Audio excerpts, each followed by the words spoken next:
Jeez. Anyway, time for the movie review. In a world of movie references flying over his head, one man will finally watch them. This is the Matt and Blonde Show movie review.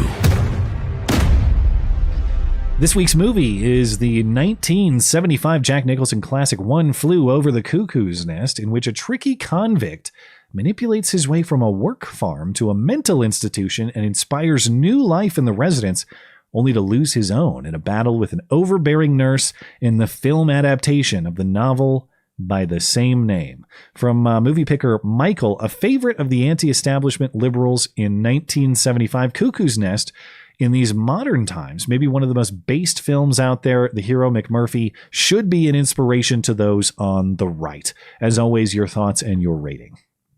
Yeah, I've always loved this movie. So on its face, it seems like it's a movie about insanity, but that's not really what it's about. It's about freedom. And it reminded me of 1984 in that a certain personality type, even one that yearns for freedom or believes in freedom, will eventually become extinguished if isolated in a wholly oppressive environment. Exactly what happened to Winston Smith and McMurphy. So whether or not McMurphy was a bad guy, he was kind of a dick, or the other guys were actually insane, I don't know that it really matters that much. I see a lot of people online kind of focusing on that, I think, too much. The whole point is that even the most confident and boisterous human spirit, when met with completely inflexible behavior like of Nurse Ratched or even cruelty, can be worn down and exhausted, and then confined, and then eventually he dies. I know a lot of people think this movie is a comedy. It has its moments, but I find that Nurse Ratched is a terrifying character, and the inmates outside of Chief have little chance to ever have even momentary happiness or fulfillment in their lives. So I've always thought that this was a really tragic and dark and haunting film. Always loved it. Rewatched it pretty recently. I'm going to give it a 4 out of 5. And I have no idea what you're going to think. If you had to take a guess, what would you think? I don't know. I think you liked it. I probably some of these themes appeal to you. File it in movies that I actually enjoyed thinking about later than watching. Okay, that's a good sign. Than actually sitting down and watching, which is kind of, it's sort of an underhanded compliment, but it was one of those. And I'll get to my rating after I share my thoughts. But some things I appreciated. The mentally ill can easily pass for doctors. I loved that scene. I like that scene where they're like...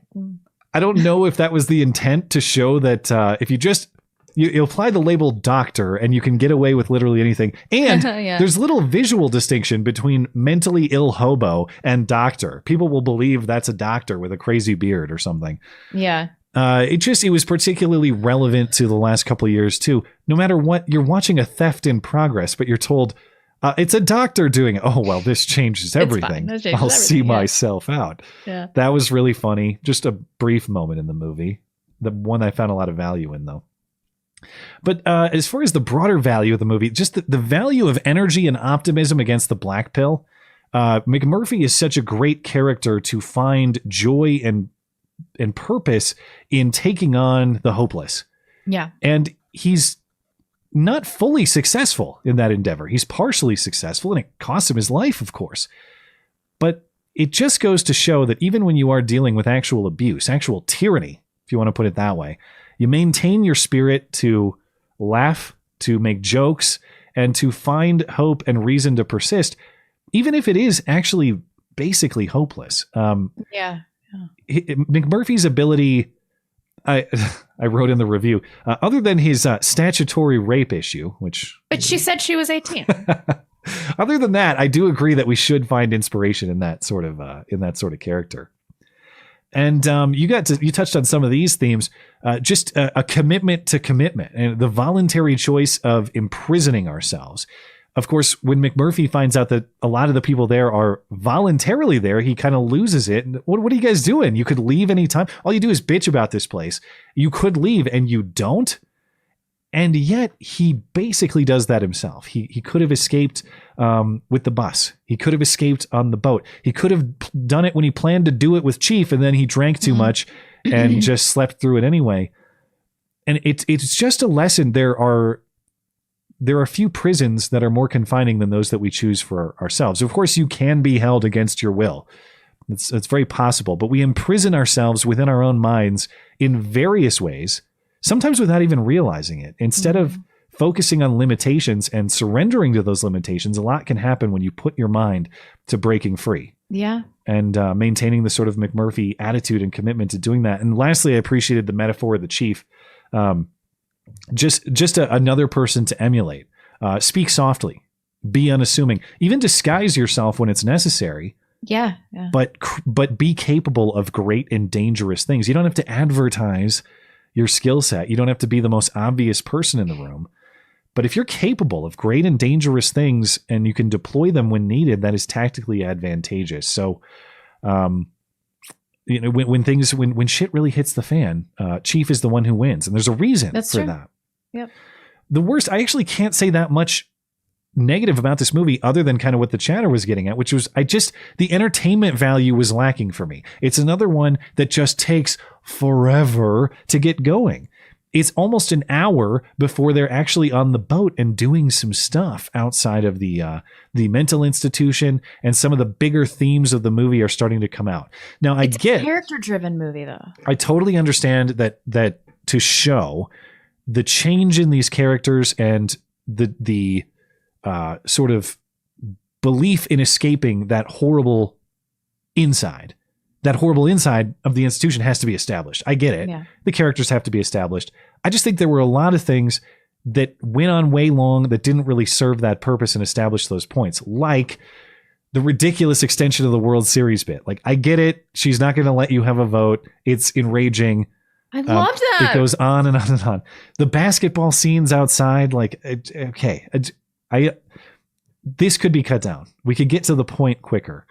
And for me, like I said, it's one of those I just didn't really enjoy watching, but enjoyed thinking about later.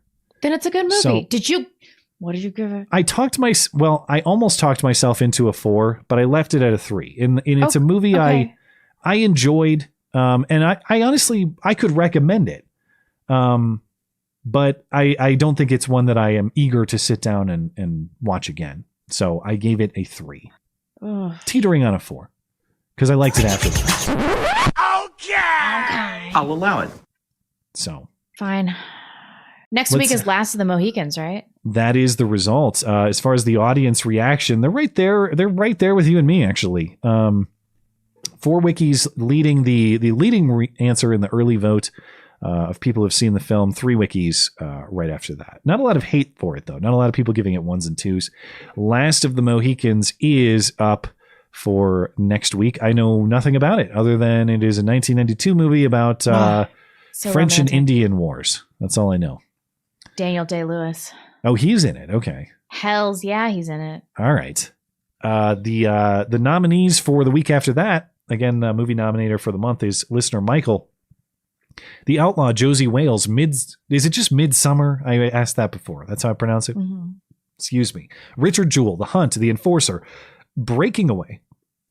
Or, of course, you can reject the list and vote for a randomly selected top-rated movie instead. As a reminder, if you'd like to read my movie reviews, comment how wrong I am, submit your own rating, vote for the next movie, and sign up for the chance to be the movie nominator for the month. The one and only place to do it is in my weekly movie review column, linked in the description and over on the homepage of the website.